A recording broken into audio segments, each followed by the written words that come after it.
तो इस एपिसोड की शुरुआत भी वहीं से होती है जहाँ पिछला एपिसोड खत्म हुआ था। हम देखते हैं चीफ के सामने वो डीमन गॉड कहने लगता है, तुमने जिस बच्चे को रेस किया वो अच्छा इंसान नहीं बल्कि मेरी तरह वो भी डीमन है, वो भी एक डिमोनिक कल्टीवेटर है। एक दिन तुम सभी को वहाँ पे वो मार डाले को निकल लेगा तुम सभी को। तो चीफ ने भी अपने धर्माकाय को एक्टिवेट कर लिया। तो हम देखते उसने सबसे ज्यादा अपने पावरफुल स्वॉर्ड टेकन का यूज करते हुए हजारों लाखों स्वॉर्ड वहाँ पे क्रिएट कर लिया था। और हम देखते हैं सारी तलवारें एक दूसरे में यहाँ पे मर्ज होते हुए एक जाइंट स्वॉर्ड को क्रिएट कर लिया था, जो कि हम देखते हैं बहुत ज्यादा तेजी के साथ में डीमन में पियर्स हो गया था, जिससे कि वो डीमन गॉड यहाँ पे चिल्लाते उस वॉर्टेक्स के अंदर चला गया था। और हम देखते हैं वॉर्टेक्स भी बंद हो गया था पूरी तरीके से। और हम देखते हैं चीफ भी कहने लगता, आखिरकार तुम डीमंस कभी भी यहाँ पे अच्छी बात नहीं बोलते, तुम हमेशा झूठ ही बोलते हो, तुम्हारे मुंह से झूठ के अलावा कुछ नहीं निकल सकता। और हम देखते हैं चीफ को यहाँ पे उस डीमन ने कई बातें याद आ रही थी। उसने कहा था कि फॉग के समुंदर को पार करने के बाद तुम्हें यहाँ पे एक रिवर नजर आएगा और वहीं पे यहाँ पे केयर थ्री सिटी मौजूद है। और हम देखते हैं केयर थ्री सिटी ना होके बल्कि लिविंग डेड रियलम की यहाँ पे कैपिटल थी और इसका नाम था फेंगडू। और हम देखते हैं फेंगडू गेट है और हम देखते हैं लेजेंड के अकॉर्डिंग यहाँ पे गेट ऑफ द अंडरवर्ल्ड भी कहा जाता है। और हम देखते हैं चीफ भी सोच में पड़ गया था, आखिरकार फेंगडू ही केयर फ्री सिटी है, आखिरकार इस सिटी को तो एक्सप्लोर करने के बाद इसका जॉब मिल सकता था।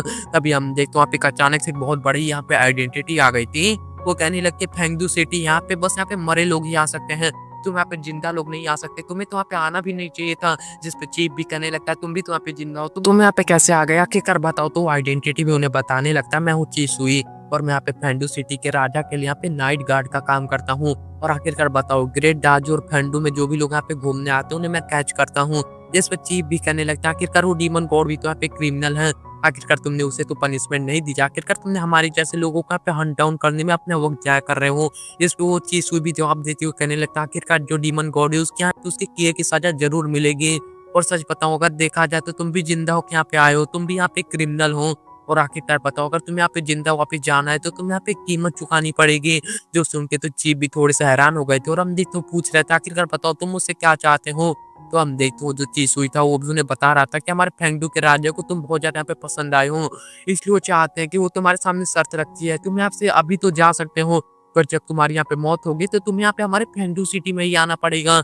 उसके बाद में यहाँ पे फेंगडू सिटी तुम्हारा घर होगा। जिस पर हम देखते हैं चीफ कहने लगता है, आखिरकार मरे हुए लोगों को तो उनकी डेस्टिनेशन तक पहुंचाने का तो नेदरवर्ल्ड के लॉर्ड का काम है, वही अपने नाव के जरिए यहाँ पे लोगों को, मरे हुए लोगों को यहाँ पे सही जरिया दिखा सकते हैं।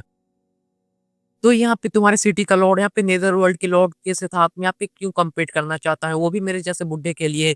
तो भी बताने लगता है, जब ग्रेट दाजू में डार्कनेस नहीं था तो मरने वाले सभी लोग हमारे फेंडू सिटी से बिलोंग करते थे और आज भी ऐसा ही होता है। और सच बताऊं तो ये सब यहाँ पे सच्चाई है। तो हम देखते हैं चीफ को भी ये बात पता चल गई थी कि डार्कनेस फैलने से पहले यहाँ पे दाजू भी यहाँ पे हमारे फेंडू सिटी का ही एक हिस्सा था। और हम देखो ऐसे ही बता रहा था कि ये भी हमारे जो चीज हुई था वो बता रहा था, आखिरकार बताओ तुमने अपना मन बना लिया है।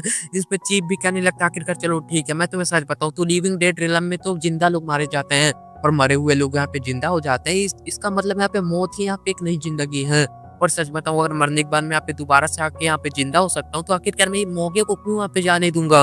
और आखिरकार मुझे तुम्हारा ऑफर बिल्कुल मंजूर है और बस मुझे तुम्हें मेरे कुछ सवाल के जवाब देने पड़ेंगे। तो चीज हुई भी बोलने लगता है, जल्दी पूछो, तुम सवाल तो पूछ सकते हो लेकिन एक बात बताना, मैं तुम्हें जवाब दूंगा या नहीं दूंगा ये बस मैं डिसाइड करूंगा। तो चीफ भी कहने लगते हैं, बताओ आखिरकार केयर सिटी जो है वो फेंगडू में है। तो कहने लगता नहीं वो सिटी फेंगडू में नहीं है। तो चीफ ने उससे और भी सवाल पूछना स्टार्ट कर दिया था। वो पूछ रहे थे, बताओ आखिरकार केयर फ्री सिटी कहाँ पे है। और किन्मो का जेट पेंडेंट यहाँ पे मून शिप को देख के यहाँ पे रिएक्ट क्यों कर रहा था, ये मून शिप भी केयर फ्री सिटी से बिलोंग करती है। तो चीसू भी कहने लगता हाँ मून शिप यहाँ पे केयर फ्री सिटी से आई है, उस पे एक मरा हुआ बंदा भी है, तुम्हें उसे जाके ये सारे सवाल पूछने चाहिए। जो सुन के तो हम देखते चीफ भी कहने लगते हैं, आखिरकार मून शिप पे यहाँ पे डेड मैन कहाँ पे आ गया। तो हम देखते चीसू इरिटेट होते हुए कहने लगता है, यार तुम तो बहुत सारे यहाँ पे सवाल पूछते हो और आखिरकार अब तो मुझे तुम्हारे साथ में अपना दिमाग और नहीं खराब करना।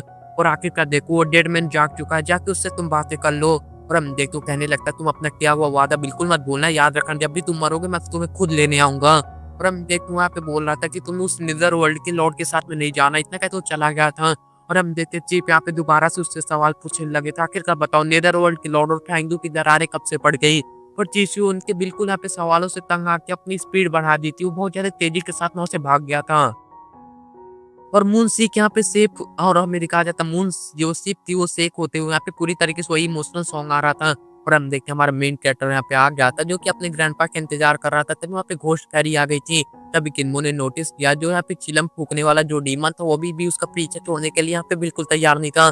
उसने तो यहाँ पे अपने डीमन दोस्तों को भी बुला लिया था किन्मो को कूटने के लिए और हम देखते हैं सब यहाँ पे किन्मो के ऊपर अटैक करने लगे थे एक साथ और हम देखते हैं किन्मो भी अपने ब्लेड से उनके ऊपर लगातार अटैक कर रहा था। और हम देखते हैं इन दोनों में बहुत बढ़िया पे फाइट देखने को मिलती है और हमें दिखाया जाता है इसके जरिए यहाँ पे घोस्ट फेरी पे बहुत सारी यहाँ पे तोड़-फोड़ हो गई थी और हम देखते हैं कि किन्मो ने मौका मिलते अपनी तलवार को एक जगह पे स्टैब करके रखी थी और जैसे वो डीमन उसके करीब आया और हमारे मेन कैरेक्टर ने अपने हैंडल को पुश करते हुए उसके यहाँ पे हमारे डीमन के हलक में उतार दिया था और हम देखते हैं उसने सेविंग स्वॉर्ड स्टाइल का यूज़ करते हुए उसके ऊपर बहुत ज़्यादा जबरदस्त अटैक कर दिया था, जिस वो डीमन यहाँ पे टुकड़े-टुकड़े होके बिखर गया था और हमारा डीमन सॉरी उस डीमन से हमारा मेन कैरेक्टर कहने लगता है, मैं पहले ही जानता था कि तू मौका मिलते ही मेरे ऊपर अटैक करेगा, इसलिए मैं अपने स्वागत के लिए तेरे लिए बिल्कुल तैयार था। तो वो डीमन भी कहने लगता है, तू और तेरा ग्रैंडपा ज़रूर मारे जाओगे। तो हम देखते हैं हमारा मेन कैरेक्टर भी यहाँ पे उसके मुँह पे एक जोरदार ब्लास्ट झड़ दिया था और वो कहने लगता, कमीने कहीं की मौत के दरवाजे ठोके फिर भी तू मुझे यहाँ पे बददुआ दे रहा है।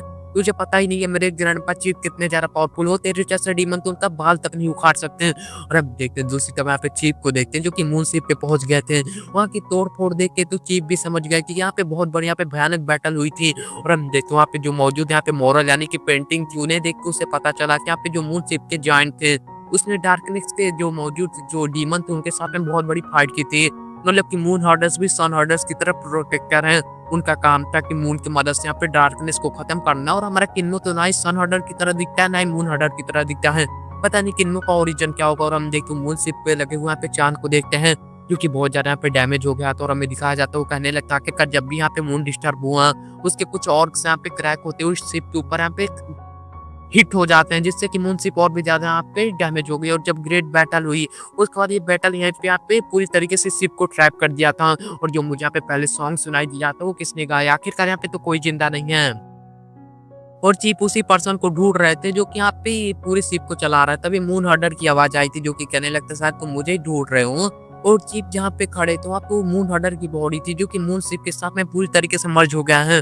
वो चीप को बताने लगा, आखिरकार मैं यहाँ पे एक मून हर्डर हूँ और सच बताऊँ हमें तो यहाँ पे गार्डियन भी कहा जाता है, लेकिन मैं सच बताऊँ वो मून हर्डर यहाँ पे दोबारा बार-बार एक ही बात दोहरा रहा था कि मैं हूँ मून हर्डर, मैं हूँ मून हर्डर, हमें भी गार्डियन भी कहा जाता है। तो चीफ भी कहने लगता था तुम हमें बता सकते हो केयर फ्री सिटी कहाँ बिलोंग करता है। तो मून हर्डर भी कहने लगता आखिरकार हम लोग भी यहाँ पे केयर फ्री सिटी से बिलोंग करते हैं पर हमारे सारे हर्डर्स को मारा गया था।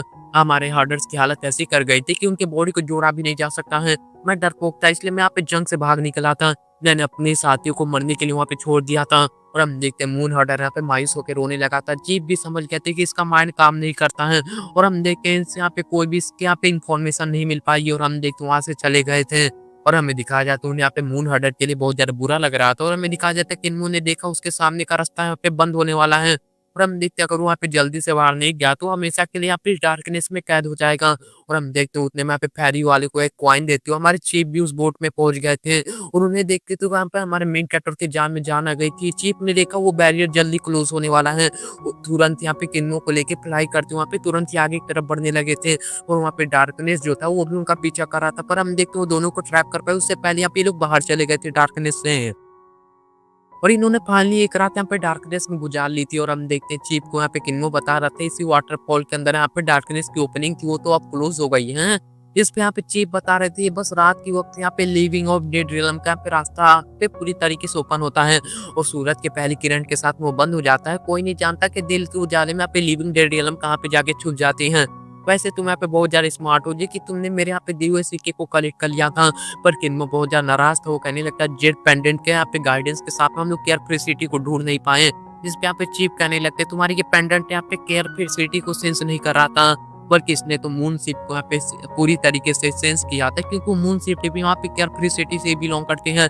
मैंने फेंगडू सिटी के यहाँ पे एक बंदे से भी पूछा था पर उसने बताया यहाँ पे फेंगडू में केयर फ्री सिटी नहीं मौजूद है।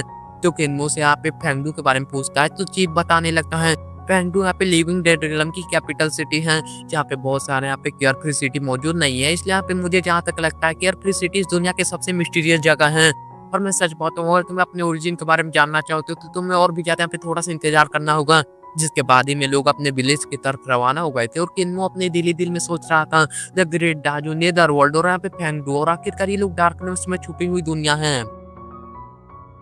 और ऐसी तो बहुत सारी दुनियाएँ होंगी, अगर हमें केयरफ्री सिटी को ढूँढना है तो हमें और भी ज़्यादा खतरों को फेस करना होगा। और हम देखो ऐसे ही बोल रहा था कि कल रात जो भी हमने फेस किया वो तो बस शुरुआत की, लेकिन उन्होंने डिसाइड किया वो जल्दी यहाँ पे बहुत ज़्यादा स्ट्रॉन्ग बनेगा। वो इतना ज़्यादा स्ट्रॉन्ग बनेगा कि वो डार्क रियलम की और भी ज़्यादा गहराई में जाए और वहाँ पे केयरफ्री सिटी को ढूँढे। और हम देखते हो कि मोक्सी चीफ से कहने लगता है, मैं यहाँ पे ग्रेट दाजू से बाहर जाके आउटसाइड वर्ल्ड को यहाँ पे एक्सप्लोर करना चाहता हूँ और मैं भी देखना चाहता हूँ आखिरकार बाहरी दुनिया कितनी ज़्यादा यहाँ पे वास्ट और खतरनाक है। इस पे चीफ भी कहने लगते हैं, आखिरकार फिर तो हम यहाँ पे विलेज जाती तुम्हारे यहाँ पे non coming of at age trial की कंपटीशन शुरू करनी होगी। तो हमारा मेन कैरेक्टर कहने लगता है, मेरे सभी एल्डर बहुत ज़्यादा पावरफुल हैं, पता नहीं उनके मैं ट्रायल को कंप्लीट कर भी पाऊँगा या नहीं कर पाऊँगा। और गाइस इसी के साथ में एपिसोड खत्म हो जाता है। Thanks for watching, bye bye, see you again, मिलते हैं अगले एपिसोड में।